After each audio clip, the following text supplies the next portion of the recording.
형광등 불빛이 눈을 찌르던 회의실 입사 20주년 날 들은 말은 자리 정리하세요였다. 장도현 49세 회계팀장인 나는 손바닥에서 묵직하게 식은 아버지의 만년필을 느끼며 숨을 삼켰다.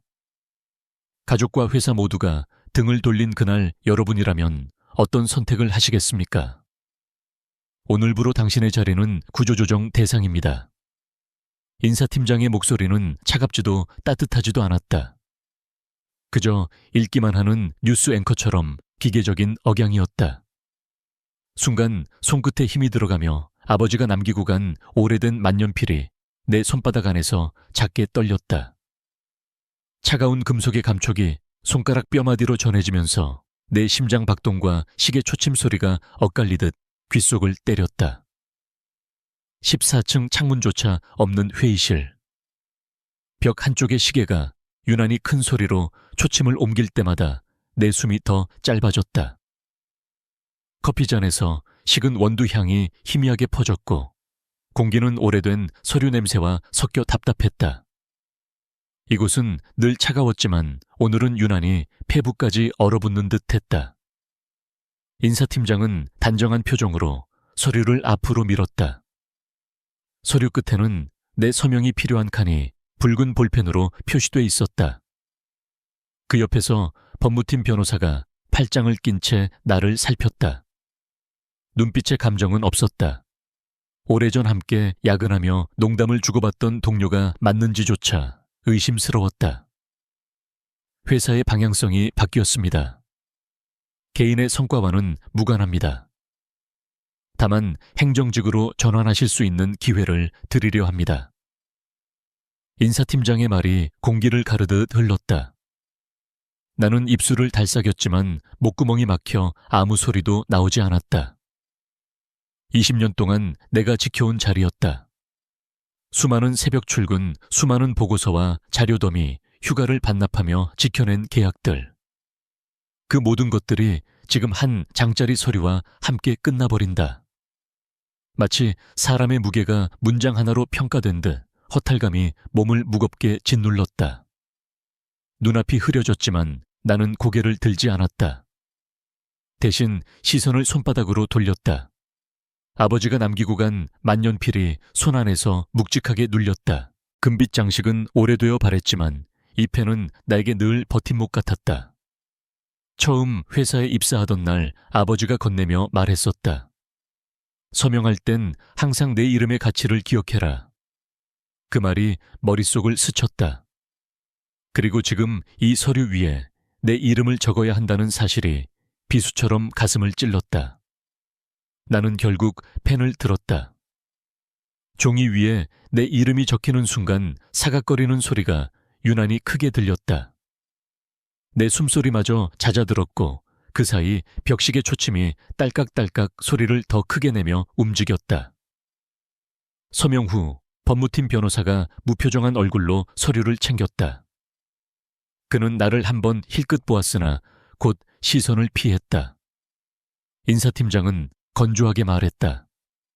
남은 기간 동안 행정 업무 교육을 받게 될 겁니다. 새로운 자리에서도 최선을 다해 주시길 바랍니다. 나는 아무 대답도 하지 않았다. 대신 고개를 숙이고 책상 위에 남겨둔 만년필과 아버지의 오래된 서류철을 가방에 넣었다. 서류철 속 종이들은 가장자리 색이 발에 있었고 한쪽 모서리는 닳아 있었다. 복도를 걸어 나올 때 사람들의 시선이 등 뒤를 스쳤다. 누군가 속삭였고 누군가는 고개를 돌렸다. 누구도 내 눈을 마주하지 않았다. 발걸음이 무겁게 울릴 때마다 회사 전체가 나를 외면하고 있다는 사실이 피부로 와닿았다. 엘리베이터 앞에 섰을 때 인사팀장이 마지막으로 입을 열었다. 그래도 일은 남아있잖아요. 요즘 같은 시대에 그나마 다행이죠. 그 말이 내 등 뒤에서 날아와 꽂히는 순간 가슴 깊은 곳에서 냉기가 퍼졌다. 20년 동안 내가 회사에 바친 시간과 노력이 그나마 다행이라는 말로 압축되는 걸 들으며 무언가 안에서 조용히 부서졌다. 하지만 나는 끝내 뒤돌아보지 않았다. 입술을 깨물고 엘리베이터 버튼을 눌렀다. 문이 닫히고 사무실 소리가 사라지자 엘리베이터 안은 숨소리조차 들릴 만큼 고요했다. 금속 벽에 내 얼굴이 희미하게 비쳤고 손에 쥔 만년필이 묵직하게 느껴졌다. 바닥을 스치는 진동이 발끝을 타고 올라올 때 나는 펜을 바라보며 조용히 중얼거렸다. 난 기계가 아니다. 결코. 엘리베이터가 로비층에 도착했을 때 문틈으로 찬바람이 스며들었다. 회사 밖의 공기는 냉혹했지만 적어도 그 바람은 솔직했다. 나는 어깨를 곧게 펴고 문 밖으로 발을 내디뎠다.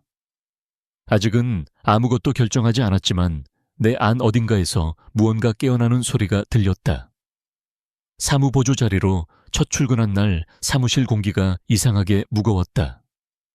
복사기 앞에 서서 서류를 정리하는 동안 내 뒤편에서 작은 웃음과 낮은 목소리가 엇갈려 들렸다. 누군가가 내 이름을 속삭였고 또 다른 누군가는 옛날에 저 사람 팀장 아니었나라며 피식거렸다. 모니터 불빛 아래서 번들거리는 그들의 얼굴을 마주하지 않으려 애썼다.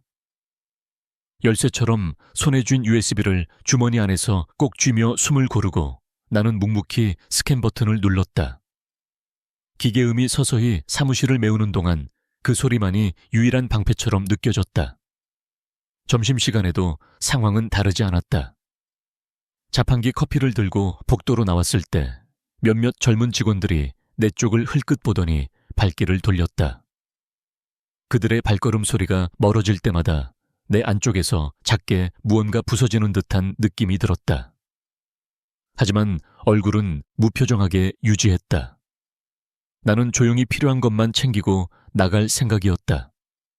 이 회사가 더는 내 편이 아니라는 걸 알았기에 감정에 휘둘리지 않으려 애썼다. 퇴근 후 해운대 근처의 아파트로 돌아왔을 때 공기는 또 다른 종류의 냉기에 휩싸여 있었다. 현관을 열자마자 며느리 나경이 주방 싱크대 앞에 서서 짧게 말했다. 아버님 집안은 ATM이 아니에요. 그녀의 목소리는 낮고 단단했지만 그 안에는 냉소가 섞여 있었다. 마치 내가 숨쉬는 것조차 불필요하다는 듯한 눈빛. 그 순간 손에 들고 있던 가방이 무겁게 느껴져 그대로 바닥에 내려놓았다. 거실 소파에 앉았지만 아들 승원은 고개를 들지 않았다. 그는 노트북 화면에 시선을 고정한 채 이어폰을 귀에 꽂고 있었다. 두 사람 사이의 공기는 숨막히게 정적이었다. 나는 방으로 들어가 오래된 전기세 고지서를 꺼냈다. 손끝이 약간 젖어 있는 것을 뒤늦게 느꼈다. 아마 주머니 속에서 땀이 번져 잉크가 희미하게 번졌을 것이다. 서류 위에 흐릿한 숫자들이 춤을 추듯 흔들렸다. 책상 위에는 또 다른 현실이 놓여 있었다. 회사 메일에서 몰래 내려받은 파일들이 담긴 USB. 내용은 직원 퇴직연금 삭감에 관한 보고서였다. 이 회사가 서서히 사람들을 어떻게 버리고 있는지 차갑게 기록된 문장들이 파일 속에 나열되어 있었다. 나는 그것들을 다른 폴더에 암호를 걸어 백업했다. 이 자료들이 언젠가 내 무기가 될지도 모른다는 생각이 스쳤지만 아직은 때가 아니었다. 밤이 깊어질 무렵 문득 부엌 쪽에서 나경의 목소리가 다시 들렸다. 이번엔 더 조용했지만 칼날처럼 명확했다. 아버님이 없으면 더 편하죠. 솔직히 그 말이 공기 중에 떨어지자 내 가슴 한가운데를 움켜쥐는 듯한 통증이 스며들었다. 숨이 잠시 멈추는 것 같았다. 나는 아무 대답도 하지 않았다. 대신 손에 남은 땀을 전기세 고지서 귀퉁이에 문질러 닦았다. 그 행동조차 무력하게 느껴졌다. 늦은 밤 책상 위에 두 가지가 나란히 놓였다. 잉크 번진 고지서와 차갑게 빛나는 USB. 나는 그 둘을 바라보며 속으로 조용히 되뇌었다. 아직 아니다. 하지만 곧. 바깥에서는 파도 소리가 멀리서 들려왔다. 바람이 창문을 스치며 아파트의 얇은 유리를 살짝 울리게 했다. 그 소리 속에서 나는 잠시 눈을 감았다. 내 안에서 무언가가 천천히 움직이기 시작했다. 늦가을의 바닷바람은 차갑고 염분 섞인 냄새를 실어왔다. 송정 해변가 작은 성당 앞에서 나는 그 바람에 코끝이 얼얼해지는 것을 느끼며 발걸음을 멈췄다. 10여 년 만에 보는 얼굴이 그곳에 서 있었다. 은발이 듬성듬성 섞인 머리칼과 주름진 눈가 하지만 여전히 반듯하게 선체구. 오상호, 한때 나의 상사였고 누구보다 내 일의 가치를 인정해주던 사람이었다. 도현아. 낯설 만큼 낮고 부드러운 목소리가 바람 사이로 스며왔다. 나는 말없이 고개를 숙였다. 뭔가가 목을대를 맞고 지나가지 않았다. 상호는 미소를 지으며 손에 들고 있던 붕어빵 봉지를 흔들었다. 추운데 이거라도 먹자. 예전처럼. 그는 붕어빵 하나를 내 손에 쥐어줬다. 갓 구운 팥 냄새가 퍼지자 오래전의 기억이 문득 떠올랐다. 아내와 함께 이 성당에 왔던 날들. 미사 끝나고 바닷가 벤치에 앉아 붕어빵을 나눠 먹으며 웃던 그녀의 얼굴이 머릿속에서 또렷이 떠올랐다. 나는 그 기억을 삼키듯 뜨거운 붕어빵을 한 입 베어 물었다. 팥소가 혀끝을 댄 듯 뜨겁게 스며들었지만 그 감각이 오히려 마음을 가라앉혔다. 상호는 성당 종탑 쪽을 바라보며 조용히 말했다. 회사에서 널 버렸다고 해서 내 가치까지 사라진 건 아니야. 알아둬. 그 말은 바람보다도 더 깊숙이 내 귓속으로 스며들었다. 우리는 성당 옆 벤치에 나란히 앉았다. 상호는 코트 안주머니에서 낡은 공책 하나를 꺼냈다. 표지가 닳고 모서리가 해져 있었지만 그 안의 종이는 아직 하얗게 살아있었다. 그는 조용히 내 손에 공책을 쥐어주며 말했다. 기록해. 그래야 잃지 않아. 숫자나 자료도 내 마음도. 그의 목소리는 마치 오랜 시간 준비된 충고처럼 묵직했다. 나는 주머니 속 USB를 꺼냈다. 회사 메일에서 빼낸 퇴직연금 삭감 자료들이 담긴 작은 장치. 그 USB를 손끝으로 만지작거리며 공책 첫 장을 펼쳤다. 펜촉에서 잉크가 번지며 흰 종이에 스며들었다. 바람이 불어 페이지 모서리가 바스락거릴 때마다 그 잉크 자국들이 살아 숨 쉬는 듯 보였다. 내가 적는 것은 단순한 숫자와 날짜가 아니었다. 회사가 버린 사람들의 흔적이었고 언젠가 이 자료들이 빛을 발할 순간이 올 것이라는 확신이었다. 그때 붕어빵 봉지가 바람에 휘말려 벤치 옆에서 날아올랐다. 종이 봉투가 허공에서 한 바퀴 돌더니 바다를 향해 미끄러지듯 떨어졌다. 파도에 닿기 전 나는 잠시 그 종이 봉투를 따라 눈길을 주었다. 그래, 나도 이렇게 흘러갈 뻔했지. 하지만 가만히 버려지진 않을 거야. 그 생각이 드는 순간 내 마음속에 단단한 결심이 자리 잡았다. 바닷바람이 코끝을 스치자 나는 코트를 여미고 만년필을 손으로 단단히 쥐었다. 파도 부서지는 소리와 성당 종소리가 겹쳐 울리는 가운데 나는 바다를 향해 낮게 속삭였다.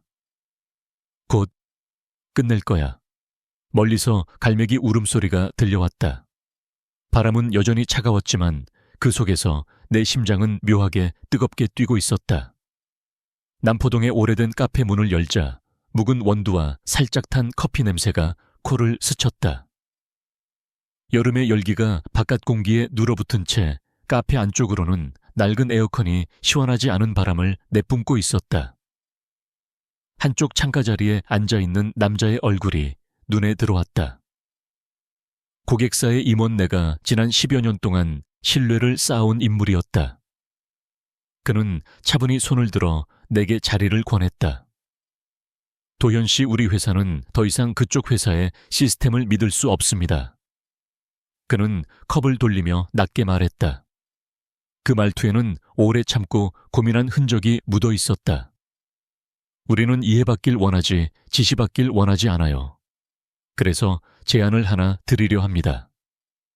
독립 컨설턴트로 우리와 직접 일해 주실 수 있겠습니까? 순간 숨이 멎는 듯한 느낌이 들었다. 손 안에서 USB가 미묘하게 미끄러졌다.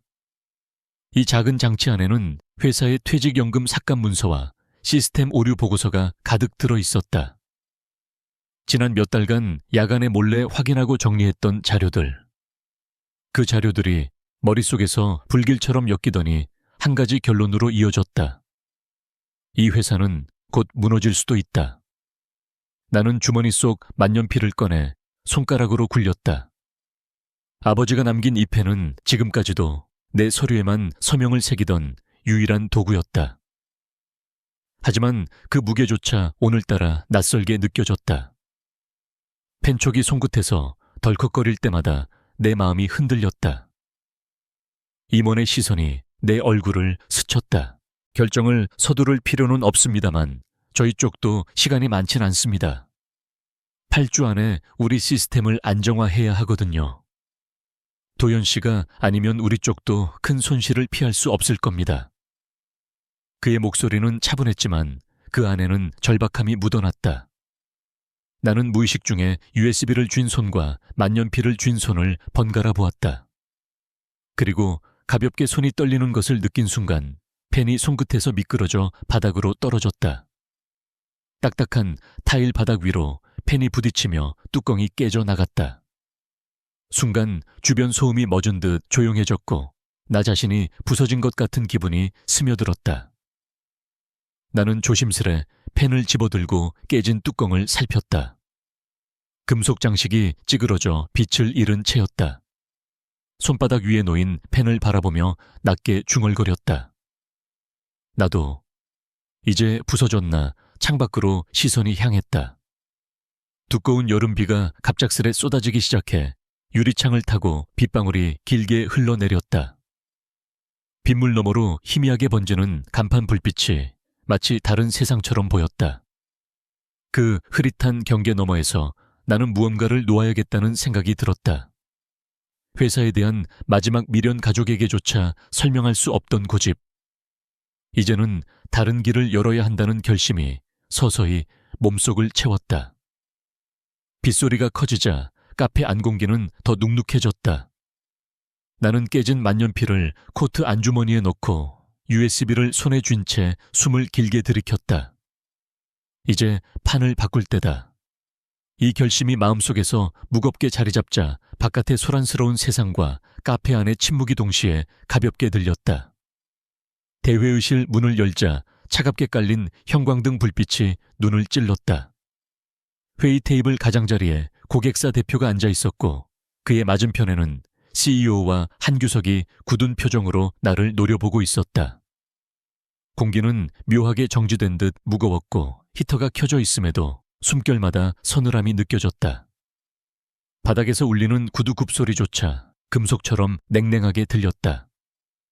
타마르가 조심스럽게 의자를 빼주었지만 나는 앉기 전 잠시 손에 쥔 공책을 펼쳐보았다. 오상호가 건넸던 그 낡은 공책 속 퇴직연금 삭감 내역과 시스템 오류 항목들이 진한 밑줄로 표시되어 있었다. 종이 위의 글씨는 마치 오늘을 예견한 듯 차갑게 빛났다. 나는 그 페이지를 다시 덮고 자리에 앉았다. CEO가 먼저 입을 열었다. 오늘은 오해를 풀고 새로운 방향을 제시하는 자리가 될 겁니다. 고객사 여러분께 불편을 끼쳐 죄송합니다. 그는 목소리를 낮게 깔며 부드러운 미소를 지었지만 손가락 끝이 테이블을 두드리는 모습에서 긴장감이 드러났다. 고객사 대표는 미동도 없이 서류철을 열었다. 우린 지난 한 달간 세 차례의 시스템 다운과 2건의 규제 보고 지연을 겪었습니다. 도연 씨가 만든 맞춤형 시스템을 없앤 결과죠. 설명을 듣고 싶습니다. 그의 시선이 내 쪽으로 옮겨졌다. 나는 숨을 고르고 USB를 꺼냈다. 작은 딸깍 소리가 대회의실 정적을 깨뜨렸다. 노트북에 USB를 꽂자 화면에는 회사가 감춘 퇴직연금 삭감 내역과 시스템 전환 과정에서 생긴 결함들이 차례로 나타났다. 나는 조용히 그러나 분명한 목소리로 설명을 이어갔다.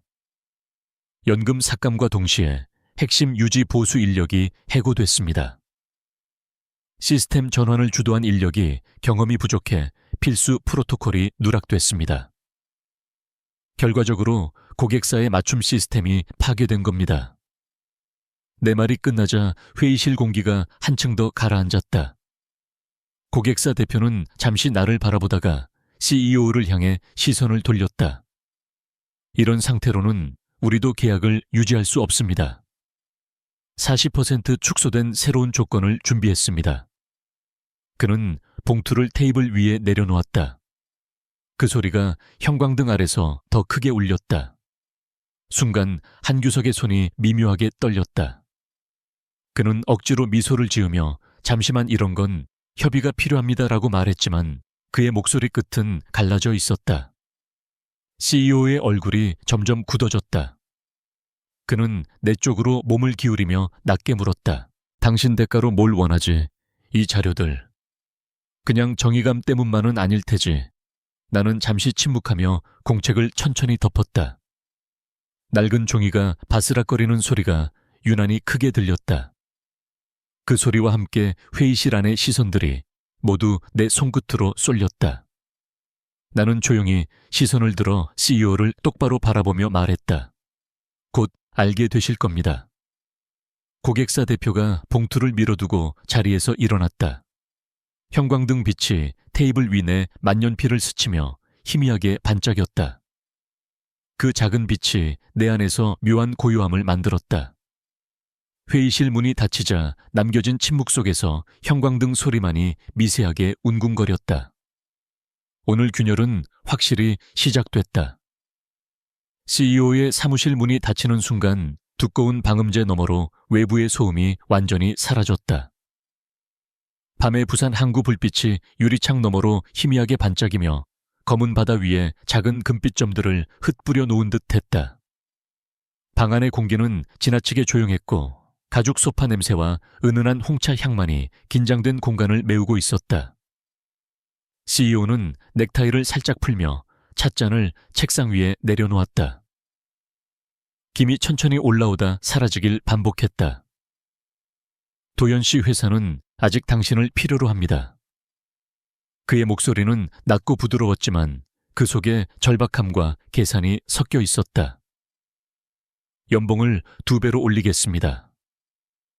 지분도 일부 드리죠. 원래 자리보다 더 높은 직책으로 돌아올 수 있습니다. 당신이 다시 손을 써야 우리 모두가 살 수 있어요. 나는 잠시 대답하지 않고 코트 안주머니에서 만년필을 꺼냈다.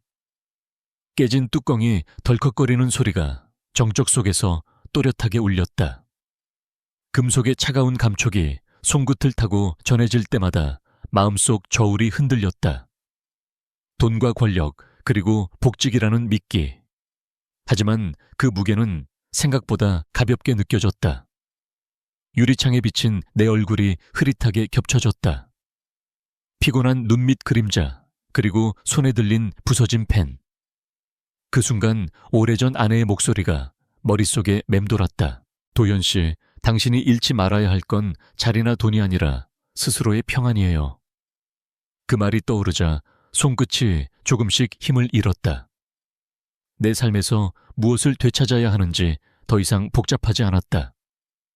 CEO가 몸을 앞으로 기울이며 다시 말을 이었다. 이건 둘 다에게 좋은 기회입니다. 회사를 살리고 당신도 잃은 걸 되찾는 거죠. 생각보다 간단한 선택 아닙니까? 그의 눈빛에는 설득과 동시에 위협이 섞여 있었다. 나는 고개를 들고 천천히 그의 시선을 마주했다. 그리고 담담히 입을 열었다. 회사가 정한 제 자리 존중하겠습니다. 행정팀 자리 말입니다. 그곳이 지금 회사가 저를 평가한 위치니까요. 순간 그의 표정이 일그러졌다. 차갑던 방 안의 공기가 더 차가워진 듯 숨결마저 무겁게 내려앉았다. 유리창 너머로 깜박이는 항구의 불빛들이 마치 멀리서 일렁이는 등불처럼 희미하게 번졌다. 나는 부서진 펜을 코트 안주머니에 넣고 조용히 일어서 창가 쪽으로 걸어갔다. 유리창에 비친 내 얼굴을 다시 마주하며 속으로 낮게 중얼거렸다. 이제 나는 자유다. 불빛들이 어둠 속에서 잔잔히 반짝이고 방 안의 찻잔에서는 여전히 김이 피어올랐다. 그 모든 풍경이 고요하게 겹쳐지며 내 마음 한켠에 무거운 돌덩이가 내려앉는 소리가 들렸다.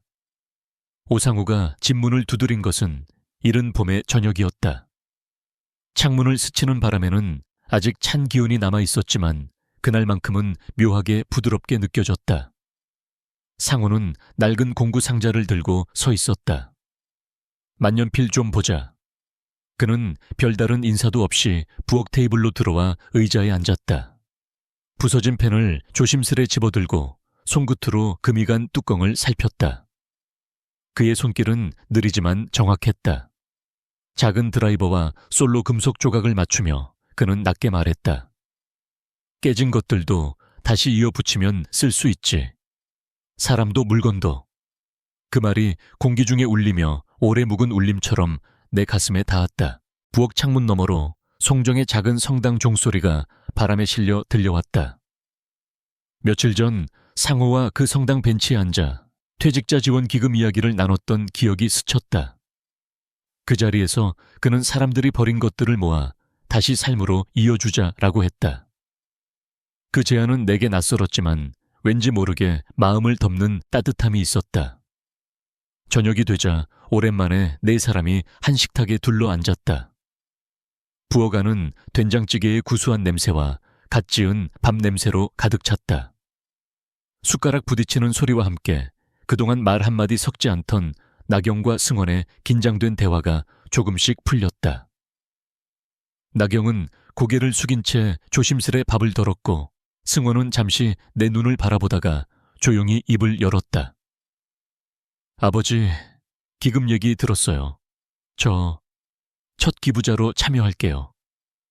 이제 ATM이 아니라 가족으로서요. 그 말이 식탁 위를 가로질러 내 귀에 닿을 때 숨이 잠시 멎는 듯한 느낌이 들었다. 눈앞에 김이 서린 밥 공기가 흐릿해졌지만 그 속에서 내 마음 한쪽이 서서히 풀어졌다.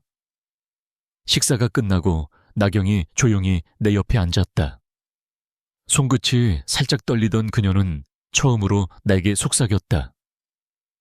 감사합니다, 아버님. 목소리가 거의 들리지 않을 정도로 낮았지만 그 한마디가 오래된 벽처럼 서 있던 긴장을 무너뜨렸다.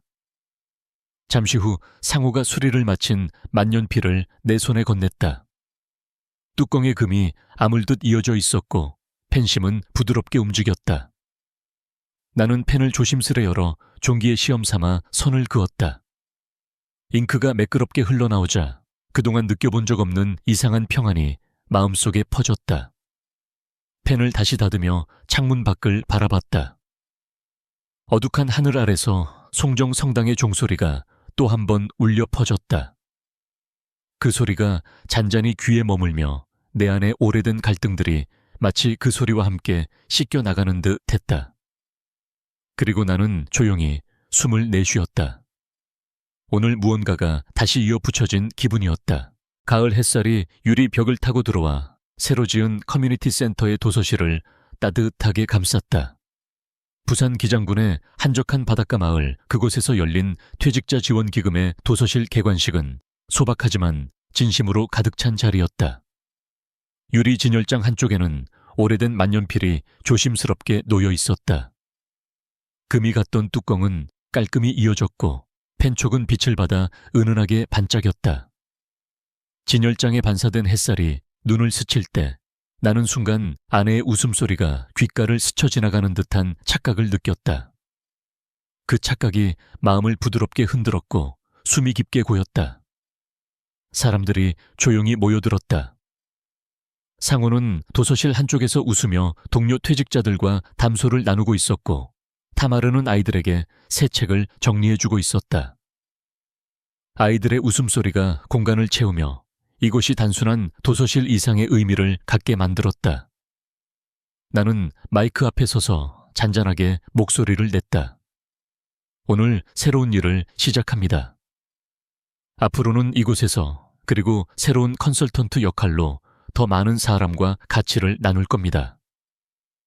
한때는 잃었다고 생각했던 것들을 여기서 다시 찾게 될 줄 몰랐습니다. 내 말이 끝나자 박수 소리가 서서히 퍼져나갔다. 그 박수 소리 속에서 나는 스스로를 다시 확인했다. 자리나 직책이 아닌 내가 선택한 삶이 이제 시작된다는 사실을. 사람들의 틈새에서 낯선 기척이 느껴졌다. 고개를 돌리니 전 CEO가 도서실 구석에 서 있었다. 그는 유리 진열장 안에 만년필을 똑바로 바라보다가 천천히 고개를 떨궜다. 어떤 말도 표정도 없었지만 그 순간 그의 어깨가 살짝 내려앉는 것이 보였다. 과거의 모든 긴장과 얽힘이 그 짧은 동작 안에 응축된 듯 했다. 나는 그에게 다가가지 않았다. 더 이상 그와 나 사이를 메울 말이 필요하지 않다는 것을 알았기 때문이다. 행사가 마무리되자 나는 아들 승원과 며느리 나경, 그리고 상호와 함께 센터 밖으로 나왔다. 저녁 햇살이 바다 위에 길게 드리워져 있었고 바닷바람이 얼굴을 스쳤다. 승원은 내 옆에서 조용히 미소 지었고 나경은 처음으로 어깨를 기댔다. 상호는 바다를 향해 고개를 들며 낮게 말했다. 이제 좀 숨통이 트이지. 나는 대답 대신 깊게 들이마신 바닷바람으로 답했다. 도서실 안유리 진열장 앞에는 작은 팻말이 놓여 있었다. 다시 이어진 삶의 상징. 그 문구는 사람들의 시선을 끌었고 몇몇은 그 앞에서 발걸음을 멈추었다. 부서졌던 것들이 이어지고 버려졌던 것들이 새로운 의미를 찾는 자리. 그 펜처럼 나 역시 그 자리에서 다시 이어진 것이었다. 파도 소리가 멀리서 들려왔다. 잔잔한 그 소리에 맞춰 나는 바다를 바라보며 조용히 속삭였다. 이제 진짜 삶을 시작한다. 햇살과 바닷바람, 그리고 멀리서 들려오는 아이들의 웃음이 한데 겹쳐지며 내 마음 깊은 곳에 묵직한 평온함이 내려앉았다. 과거의 무게가 완전히 사라진 건 아니었지만 이제는 그 무게조차 내 삶을 지탱하는 힘으로 바뀌어 있었다. 늦가을의 바닷바람이 센터 마당을 스칠 때 유리 진열장 속에서 고쳐진 만년필이 은빛으로 반짝였다. 그 빛을 바라보며 나는 지난 세월의 상처들이 어쩌면 새 삶을 위한 틈이었음을 깨달았다. 가끔은 무너진 다리가 어떤 다리를 다시 세워야 할지 알려주기도 한다. 회사의 손길에서 벗어나고 가족과 함께 호흡하며 공동체 속에서 작은 역할을 찾는 것. 그것이 진짜 회복이었다. 혹시 여러분도 뜻밖의 순간에 두 번째 기회를 받아본 적이 있나요? 그 이야기를 댓글로 나눠주시면 누군가에게 위로가 될지 모릅니다.